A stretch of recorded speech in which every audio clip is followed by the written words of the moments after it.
Way with a gold medal in the 100-meter dash in the 1982 Asian Games in New Delhi, and duplicated the feat in the same event at the 1986 edition in Seoul, where she clocked 11.53 seconds.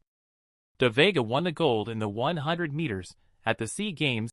Kamusta mga kaibigan?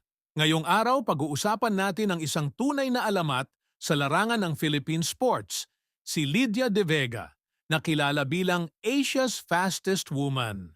Alamin natin ang kanyang mga tagumpay, mga laban, at ang kanyang hindi matatawarang kontribusyon sa bansa.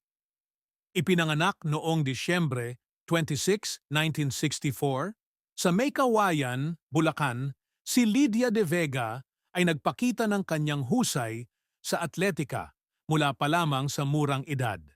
Sa ilalim ng programa ng Gintong Alay, noong panahon ni Pangulong Ferdinand Marcos Sr., siya ay nag-ensayo at humasa ng kanyang kakayahan sa ilalim ng pamamahala ng kanyang ama, si Francisco Tatang De Vega, na nagsilbing kanyang coach at inspirasyon.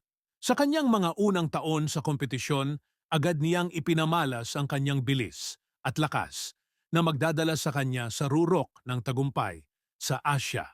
Noong dekada 80, si Lydia De Vega ay naging tanyag bilang Asia's fastest woman matapos magwagi sa 100-meter dash sa Asian Games noong 1982 at 1986. Nakamit din niya ang 4 na gintong medalya sa Asian Athletics Championships at 9 na gintong medalya sa Southeast Asian Games. 2 beses rin niyang kinatawan ng Pilipinas sa Olympics noong 1984 at 1988, kung saan ipinakita niya ang galing ng atletang Pilipino sa buong mundo. Nagretiro si Lydia De Vega noong 1994, ngunit nanatiling aktibo sa larangan ng sports. Naging coach siya ng mga kabataang atleta sa Singapore na nagpapakita ng kanyang malasakit na ibahagi ang kanyang kaalaman at karanasan sa mga susunod na henerasyon. Sa kabila ng mga pagsubok sa kanyang personal na buhay, kabilang ang pagkawala ng kanyang anak na si John Michael noong 2001, nanatiling matatag si Lydia. Noong 2018, nalaman niyang may stage 4 breast cancer siya. Noong Agosto 10, 2022, pumanaw si Lydia De Vega sa edad na 57. Ang kanyang pagkamatay ay nagdulot ng matinding lungkot sa buong bansa.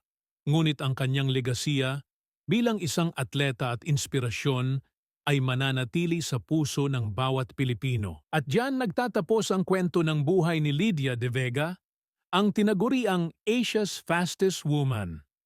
Kung nagustuhan nyo ang video na ito, huwag kalimutang mag-subscribe at i-hit ang notification bell para sa iba pang inspiradong kwento. Maraming salamat at kita-kits ulit sa susunod na video. Dito lang yan sa Pinoy Wisdom.